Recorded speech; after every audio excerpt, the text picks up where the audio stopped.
amasegonda 12 gusa igikundi kiri inyuma ye ibirometero 35 bisigaye kubera ko mu birometero 74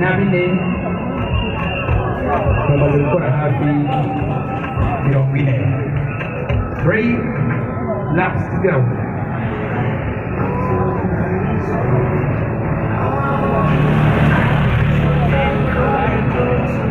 Guerrero punya Espanya Le Cuena Almena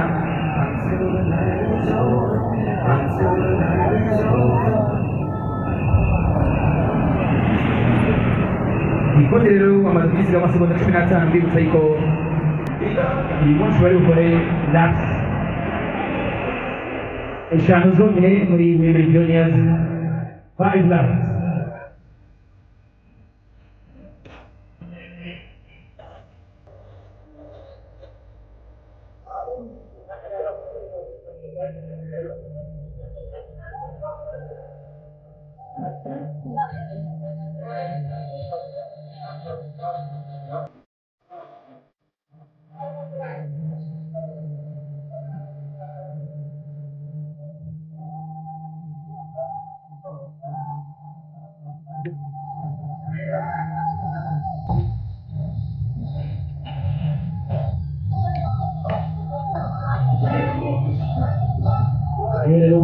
Lesotho Alfonso Makatile Caballero solicitan oye relax aquí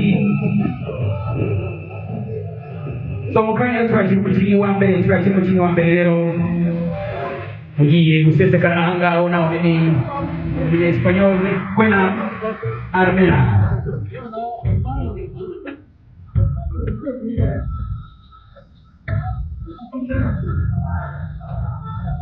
2025 UCI World Championships for the very first time in one eye Kigali and for the very first time on African soil.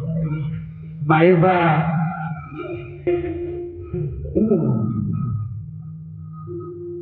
the French number 19 Maeva Gagnon abandons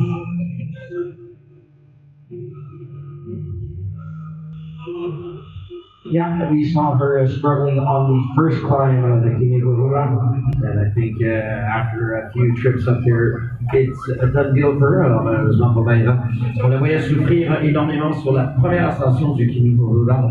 Les choses ne se sont pas améliorées, donc ça tire sa révérence aujourd'hui. Ce qui laisse toujours Thaïs Poirier, la championne de France du chrono et de la route en piste. So Thaïs Poirier will be the hope of the French team here. She's the national team, individual time trial and road race champion.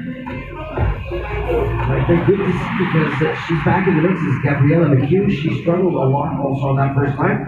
And talking about being on the climb, well, our leader, Nere Almena, who looked like she was going to be caught on the Côte Kigali Gulf, moved back into the lead by 20 some odd seconds, is on the climb of the Kimihurura for a third time.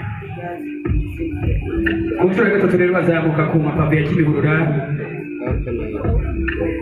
Ikunshura gatatu bagiye kuzamuka ku mapave ya Kimihurura basesekara ngaha. Our friend from Ethiopia. Oh no. Was that just, was she tired or was it just, it looked like her tire got caught in the rut, but that may be also a sign of fatigue. Oh, that would be too bad for the rider from Ethiopia who was looking so strong at 5 kilos. Just sorry for